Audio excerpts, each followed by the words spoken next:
നമ്മൾ പഠിച്ചുകൊണ്ടിരിക്കുന്നത് മികച്ച സ്റ്റാഫിനെ റിക്രൂട്ട്മെൻറ്റ് ചെയ്യുന്നുള്ള മെക്കാനിസമാണ്. 8 അതിൽ 7 നമ്മൾ പഠിച്ചു കഴിഞ്ഞു അല്ലേ.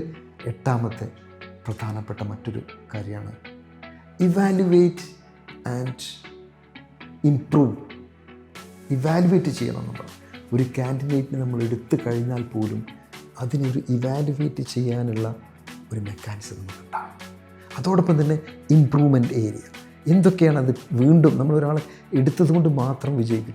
അവൻ്റെ ഇമ്പ്രൂവ്മെൻറ്റിൽ ഏതൊക്കെ ആഡ് ചെയ്യണം, എന്തൊക്കെ നമുക്ക് കൊടുക്കണം എന്നുള്ളതുള്ള ഒരു ഇവാലുവേഷൻ നമ്മൾ ആ റിക്രൂട്ട്മെൻറ്റ് പ്രോസസ്സ് കഴിഞ്ഞാലും ഉണ്ടാകണം. ഇത് കഴിഞ്ഞു അത് അവസാനിക്കുന്നില്ല.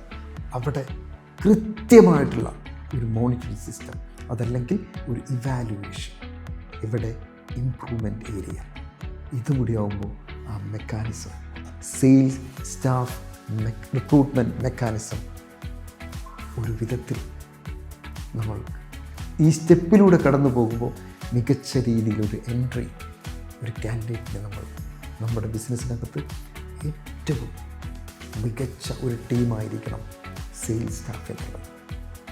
അവിടെ ഒരൊറ്റ റോങ് എൻട്രി മതി ബിസിനസ് ആകെ തകർക്കും.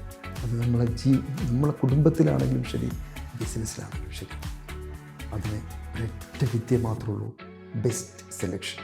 ആ ബെസ്റ്റ് സെലക്ഷന് നമുക്ക് അലാവുദ്ദീൻ്റെ അത്ഭുത വിളക്ക് ഉപയോഗിച്ചൊന്നും കണ്ടുപിടിക്കാൻ കഴിയില്ല. ഇത്തരത്തിലുള്ള അവൈലബിൾ ആയിട്ടുള്ള സിസ്റ്റത്തിലൂടെ, സ്റ്റെപ്പിലൂടെ, ഈ 8 സ്റ്റെപ്പിലൂടെ എല്ലാവർക്കും അറിയുന്നതാണ്. പക്ഷെ പലപ്പോഴും നമ്മൾ സ്കിപ്പ് ചെയ്ത് പോകും. ഈ 8 സ്റ്റെപ്പിലൂടെ നമ്മൾ കടന്നു പോയാൽ ഒരു മികച്ച സ്റ്റാഫിനെ നമുക്ക് കണ്ടെത്താം. Thank you.